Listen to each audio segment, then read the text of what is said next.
I would like to know what's, from your point of view, the weight of the critic right now in the cinema. Well, I think that criticism is more important than before because the average spectator, I think, has more choices today than ever before because of video and DVDs. I mean, especially with older films. But in theory, even with newer films, because often it seems to me the most important function of criticism is information. And if it's a good critic, it means it's somebody who's bringing information about films, which sometimes, it's in a climate in which it's sometimes very difficult to tell information from publicity. So it seems to me that a critic who's a good critic is someone who knows the difference. Yeah, but given that we have so many options right now and we have the internet, which is a good thing and a bad thing, yes, and all the reviews are spreading with blogs and everything, yes, how do we find the right criticism? Well, I think there's a lot of pressure on each individual. First, to have some idea about what she or he wants and likes, and then to sort of follow that or to try to pursue that on the internet. I mean, it helps if you begin with particular films that one likes a lot, and one finds out which critics perhaps writes the best articles about them and so on. I think it does put more. It puts more pressure on the individual spectator to take the initiative to find what she or he is looking for in terms of criticism as well as in terms of films. But I think that there is actually, I disagree with people of my own generation who say that it's the end of criticism and the end of cinema and all of this. I think it's not true at all. I think it's just that the social aspect is just as strong as before, but it's changed. Because now people talk about the social aspect isn't based on everybody seeing the same film necessarily at the same place at the same time.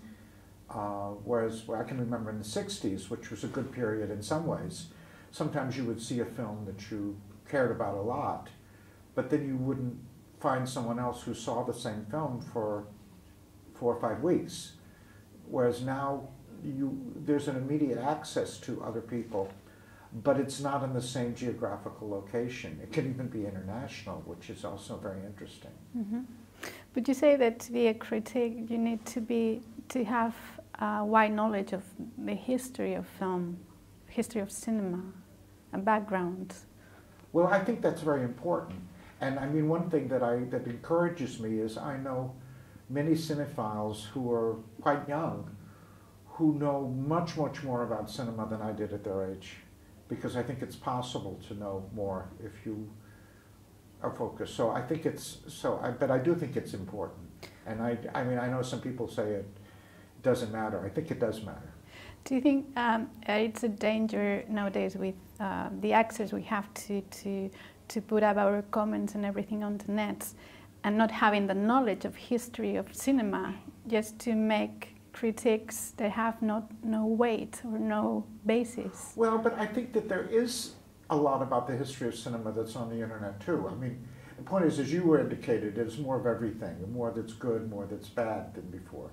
So in some ways it becomes very confusing that way to find out and know what's good.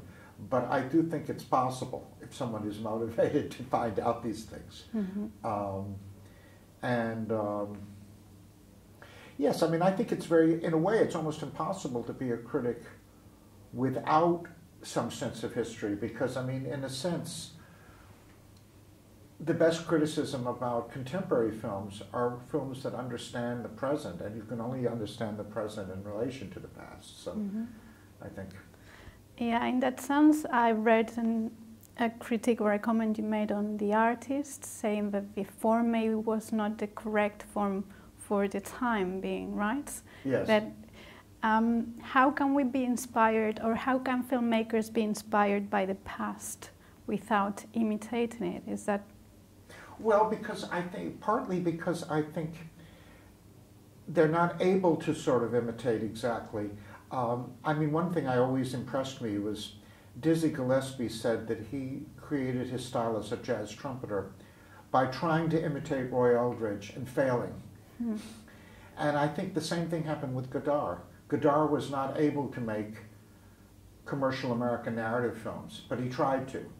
And his failure is the cinema of Godard that we have in a way. So I think that that's one of the explanations, because I think that, whereas I think it's different from, but there are different kinds of imitation. And I think one reason why I'm less interested in the kind of imitation of Quentin Tarantino is that all he can do is what he's imitating is not, to me, that interesting to imitate even. But it's not, I think it's, I think all important criticism is subjective. So it seems to me that what needs to be imitated is one's subjective impression. There's no objective reality in that sense of what could be imitated or influencing people. So it seems to me that it's just increasing one's vocabulary. It would be the same thing if one were writing, if one were a novelist or if one were a painter. That knowing the past increases your vocabulary in a way. Do you think we are the way we consume cinema nowadays, or films? Yes. It's deteriorating in the sense that we have more access through the platforms on the internet, like movie or other sort of accesses. We have more access to film, but yes. At the same time, we might watch it on a smaller screen, and we might see it halfway through while. Yes, I think there's obviously more freedom has, limitations, and I think that it's, for myself, I think most important films, I think it's better to be able to see on film, and then if one likes it and one wants to get to know it better, then one can see it again on DVD or video. That's the ideal situation. But I think obviously there are plenty of bad ways. But the point is, even when people were seeing films at cinemas, half a century ago, they weren't always seeing them the right way. I mean, one thing that was very interesting, they were seeing them a different way in any case, because people didn't, I think in particularly, at least in my culture in the United States, in the 50s, people didn't go to particular films. They went to the cinema. They just went to the theater and would walk in. And if it was in the middle of the film, that was okay. They would stay until it was the same point again, the next feature, the next time. So it was a whole different way of seeing films in that sense. And I don't know if it was better or worse, but it was different. Do you think is there one correct way of watching cinema? Do we need to space out films, or can we see 3 films in a row? I think every spectator is different, and I really don't believe in rules like that. I think it's viewers have to invent their own rules. There's a love-hate relationship between the critic and the filmmaker, right? Sometimes. I mean, I think the point is that I think that a mistake that's sometimes made is that there's a confusion between reviewers and critics, whereas reviewers are just about, consumer advice and things like this, and I don't think that's very interesting. It seems to me that the most important critics for me it's not about evaluation. It's about, it seems to me that there's a kind of discussion about every film that comes out that's seen, that begins before the critic comes along and continues after the critic leaves. And good critics are ones who facilitate the discussion, I think. So in that sense, I don't think there should be a love-hate relationship necessarily, unless they're concerned with, a critic is someone who says whether something is good or bad and whether you should see the film or not see the film, but then that's reviewing more than criticism, I think. Okay, so criticism is more related maybe to academic, or not necessarily? Not necessarily, no, I don't think so. Because I mean, that's not my own orientation. Okay. I just think that criticism is basically something that can be read later, and it's not just of the moment in a certain way. And just like there are many films that make sense only the week they come out, and then 2 weeks later they're not. Yeah, no, yeah. The same way criticism, there's some writing about film. It's like that too. Yeah.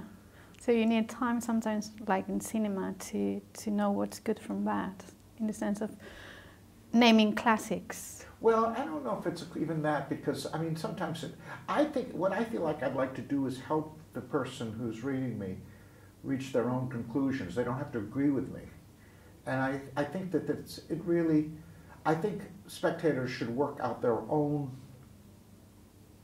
sort of menus for what they want and what they want to see. I shouldn't be the one who determines that. I should be used as a tool when they're trying to determine, what they want to see and why and so on.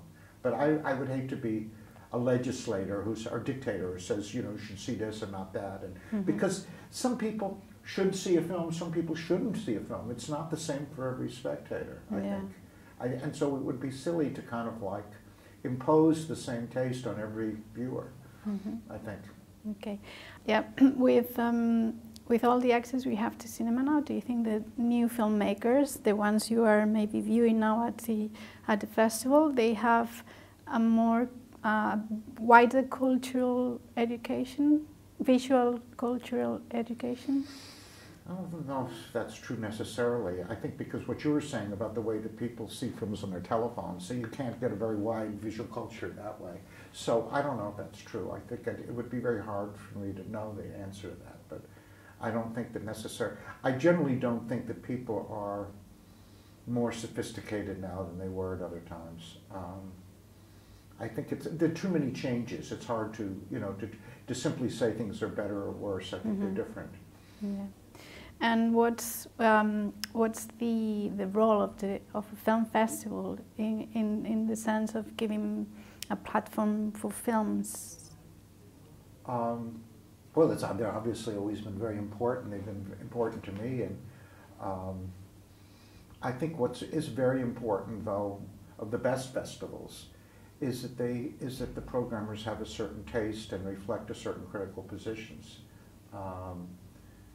That they should be, in other words, I think that how films are programmed together and in what situations they're shown, all of these things are very important. And I think that some critical intelligence and sensibility behind the selections is very important. How do you feel towards the San Sebastian Film Festival? Well, I can say this much without betraying anything, that so far we've seen almost like, I guess, about half of the films, and we've been very impressed at the overall level of how good compared with other, competition films at other festivals that some of us have been on. So we're actually very impressed overall. Okay. Had you been here before to the festival? Yes, I've been here twice before, but for a very long time ago. First time was actually in the Franco period. Wow. In the early 70s. I don't remember exactly, but Howard Hawks was the head of the jury and the subject of the retrospective. And the second time I came was, I don't know if it was in the late 80s or early 90s, but it was, Jacques Tourneur was the subject of the retrospective. So it's been two times very far apart. And I've enjoyed myself. I mean, there's wonderful hospitality. It's a beautiful city. It seems to me that in terms of the programming, and it's maybe too soon to know this, but it seems so far that it's improved, actually, to me, that it's more sophisticated in some ways. Okay, and you have had a relationship with Europe in the sense of being, you lived in France and in England. Yes, that's right. And I have the feeling that you did bring a little bit of that European feeling cinema back to the States, right? I hope so. Or you were a dependent on European cinema? Well, I think in the sense that I'm trying, it seems to me that there's a very important way you can distinguish between Americans, which are either Americans who've left the United States, even if it's for one day, and those who have not, or those who want to at least visit somewhere else. I think to be able to have that perspective is very important, because I think Americans, this is true, I think other large countries too, that they get lost in themselves. And I think that that's limiting. And it's also not only limiting, it's dangerous when they get lost in themselves. And I think that's somewhat true in maybe the same way of China, Russia. I mean, so I think it's important to have a broader perspective, obviously, even if you don't know, and I can't claim that I know very much about. I've never even learned to be fluent in speaking French, even though after living in France. So, but I think it's just knowing that there are other perspectives and being curious about them is very important, I think. Do you travel a lot to festivals?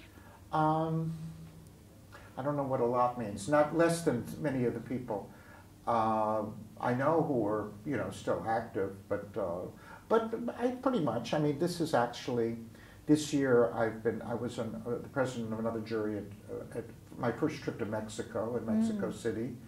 I was at a festival in Poland. This past summer, I was also in Bologna, and I'm going to be going later this year to Belgium, and early in January to Paris. So in that sense, I travel to, you know, pretty much, but at the same time, it's sometimes, as one gets older, it gets a little harder to do that as much as one wants to. Yeah, good.